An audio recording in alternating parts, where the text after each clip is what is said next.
আমার কাছে ভালোবাসার মানে হচ্ছে গিয়ে আমি যে জিনিসটা সব থেকে বেশি পছন্দ করি সেটা হচ্ছে আমার পেটসদের সাথে টাইম স্পেন্ড করা, ফ্যামিলিকে সময় দেওয়া। তো আমার কাছে ভালোবাসার মানে হচ্ছে কাছের সব থেকে প্রিয় জিনিসের সাথে সময় স্পেন্ড করা। যেহেতু দেখা যাচ্ছে যে কাজের পাশাপাশি আমি খুব বেশি একটা সময় দিতে পারি না, তাই ট্রাই করি যে এই দিনগুলোতে তাদের সাথে বেশি সময় দেওয়ার। যেমন আজকে আমি বাসায় যে কোনো কাজ রাখছি না, আমি ওদের সাথে সময় কাটাবো। তো এটাই হচ্ছে আমার কাছে ভালোবাসা দিবসে। মুকুটটা আসলে মাথায় দেখতে যতটুকু সুন্দর, এটার পাওয়ারটা আর এটার ওয়েটটা কিন্তু ততটুকুই বেশি হেভি। তো এইটার দায়িত্বটা এমন কাউকেই নেওয়া উচিত যে আসলে এইটার ভারটা নিতে পারবে, কারণ মুকুটের পাশাপাশি কিন্তু সোসাইটির অনেক দায়িত্ব, মানুষের অনেক এক্সপেকটেশনস।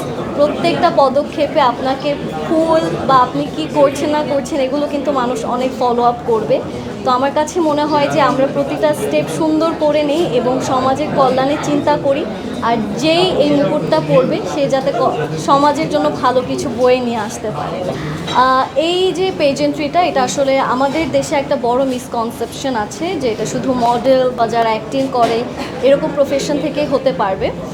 সেটা কিন্তু না। এখান থেকে দেখা যাচ্ছে ডক্টর, ইঞ্জিনিয়ার, টিচার, আপনি যে কোনো প্রফেশন থেকেই আসুন না কেন, ইউ আর ভেরি ওয়েলকাম। কারণ এখানে শুধু আমরা বিউটিটাকে যে প্রমোট করছি সেটা না, এখানে বিউটি উইথ ব্রেইন অ্যান্ড একটা মানুষের সৌন্দর্যের পাশাপাশি তার ভিতরটা কতটুকু সুন্দর এবং সে সমাজের জন্য কি কি করতে পারছে, কি কি করা যায়, সব কিছু মিলিয়ে হচ্ছে কি একটা নারীকে ওইভাবে প্রশিক্ষণ দিয়ে তৈরি করা হয়, যেটা বাইরের দেশে অনেক সুন্দর করে করা হতো। বাট বাংলাদেশে এই ফার্স্ট টাইম এরকম একটা সুযোগ আমরা আমাদের মেয়েদেরকে করে দিতে পারছি। এটার জন্য আমার কাছে মনে হয় যে আমি নিজেও মিস বাংলাদেশ ইন ট্রেনিং গ্রুপের কাছে কৃতজ্ঞ, কারণ আমি না পেলে অন্য কেউ পাচ্ছেন, সে ভালো কিছু করে নিয়ে আসবে, এটাই কামনা। মিস ওয়ার্ল্ড বাংলাদেশ 2023 হিসেবে আমি এটাই বলবো যে আমার জার্নির সময় দেখা যেত যে আমাদের ট্রেনিং কিভাবে হবে বা আমাদের মিস ওয়ার্ল্ডের যে অ্যাকচুয়াল ইন্টারন্যাশনাল স্টেজ সেখানে আমরা কীরকম টাস্ক পাবো সেটা নিয়ে আসলে আমাদের খুব কম ধারণা ছিল, বিকজ আমাদের ওইরকম কোনো প্রশিক্ষণের ব্যবস্থা ছিল না।